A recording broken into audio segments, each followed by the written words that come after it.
Democracy is a conversation. An absolute majority in parliament does not entitle one to absolute power.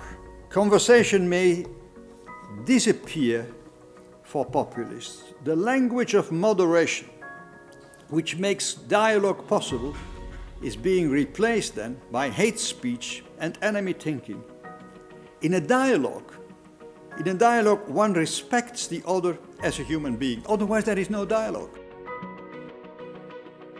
Mr. Van Rompuy told us a very inspiring, it was a kind of lecture, and he talked about the future of Europe, the current state of Europe, and the European values more in general. It's very important, and President Van Rompuy has made a point that liberal democracy is in danger nowadays, and that we have to really work in order to protect them, and this involves leadership, this involves sharing European values, and if we are able to unite these elements, we are really going to protect and we are really going to make Europe a place where democracy is respected.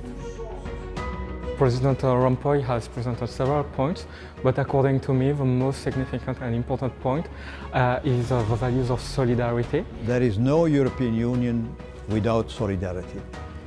Solidarity regarding those regions most hit by the pandemic, solidarity with the countries and the regions that are less prosperous than the average, solidarity on vaccines, solidarity also with the rest of the world, also in this crisis, solidarity helping poorer nations to combat climate change. So we badly need solidarity inside the European Union and outside the European Union. We spoke about migration and the challenges it poses for the European Union in the lack of consensus and the difficulty in negotiating a common asylum policy.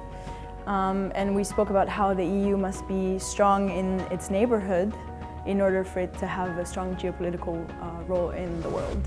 How we can find a solution to these kind of issues that we are looking at recent years.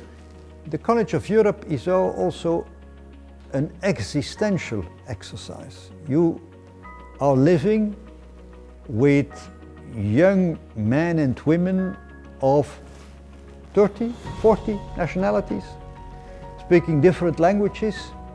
That promotes dialogue because you live together. We learn things from each and every one of my colleagues. We have people coming from Greece, people coming from France. I basically come from France and Mauritius, and we learn how they work.